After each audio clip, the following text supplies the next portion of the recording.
both went quiet at the same time. And somewhere deep inside you, you already know that a silence like this means something. It isn't distance. It isn't the end. When two people who genuinely felt each other stop speaking at the same moment, 5 very specific things are already happening beneath the surface, and every single one of them matters more than you realize right now. Because here is what psychology shows us about mutual silence. It is never accidental. Two people do not go quiet at the same time by chance. The human mind, when it is genuinely connected with another person, does not simply switch off. It retreats inward, it protects itself, it waits. And the fact that you are both doing this at the same time, in the same window of life, is not a sign that it is over. It is a sign that what you felt was real enough to create stillness in both of you. Real enough to stop the ordinary flow of reaching out. They're real enough that neither of you can treat what existed between you casually, the way you would treat something that never actually touched your heart. You went quiet because the noise of pretending was too loud to maintain.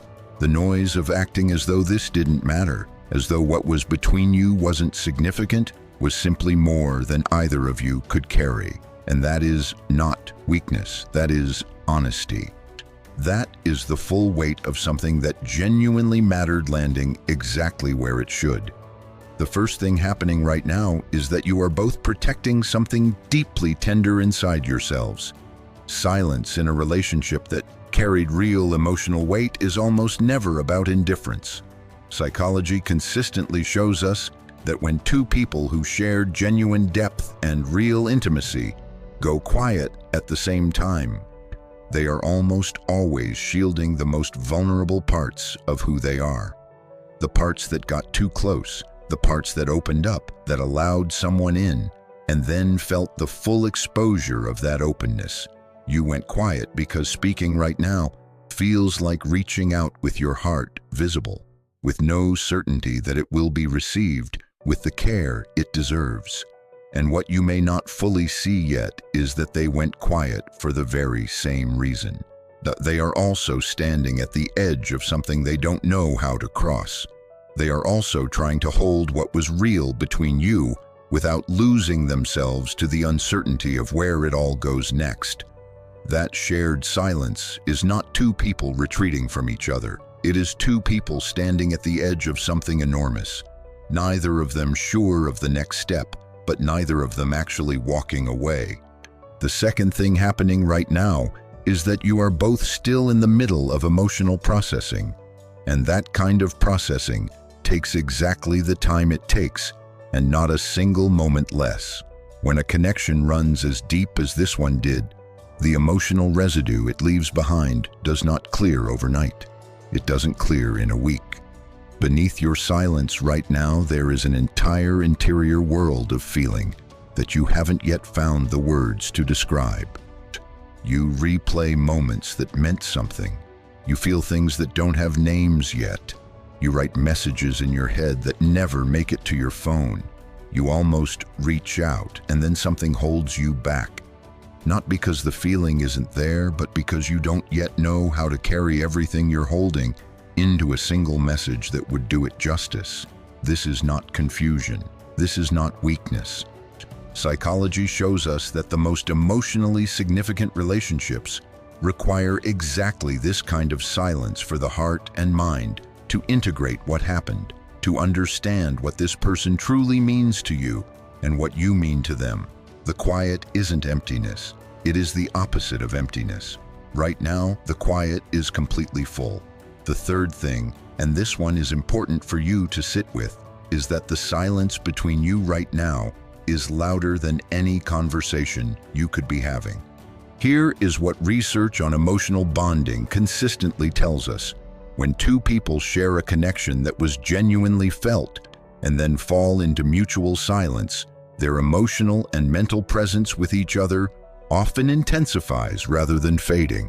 It becomes more present, not less. You think about them when something happens, and your very first instinct is still to reach for your phone and tell them. You feel their absence in the spaces where their presence used to live.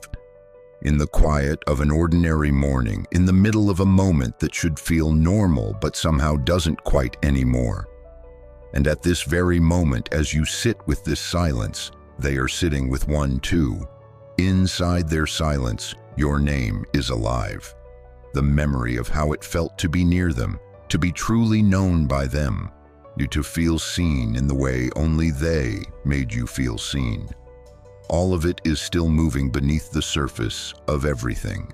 The silence isn't separation, it is proximity without words, and that is one of the most significant things you can understand about where you both are right now. The fourth thing happening right now is that there is unfinished emotional truth between you. Something that was deeply felt but never fully spoken. Something that needed to be said but hasn't yet found its moment. Mutual silence, especially when it follows the kind of intensity you both experienced, is almost always a container for something unresolved.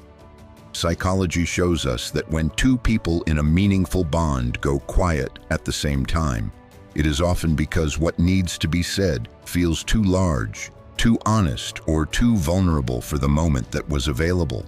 So instead of speaking it imperfectly or at the wrong time or in a way that might not hold everything it needs to hold, you both protected it. And that thing, whatever it is, the feeling that rose to the surface and then retreated, the sentence that almost became real, the truth that lives in the space between what you expressed and what you actually felt, is still there, still alive, still waiting. The silence is not the end of that truth. The silence is the space that truth is living in while it waits for its moment to finally breathe. The fifth thing, and this may be the one that shifts something in you, is that emotional connection does not require contact to remain alive. This is one of the most profound things psychology and neuroscience have revealed about deep human bonds. The part of you that recognized this person, that felt strangely at home in their presence, that opened in ways it rarely opens for anyone. That let itself be seen with less armor than usual. That part does not simply go quiet because the messages stopped. Your nervous system still carries the memory of what they felt like.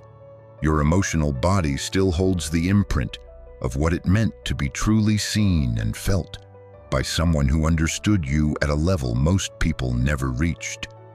When you find yourself thinking of them in unexpected moments, when their face arrives in your mind without invitation, when something small in your day pulls your attention toward them for no logical reason, that is not just imagination.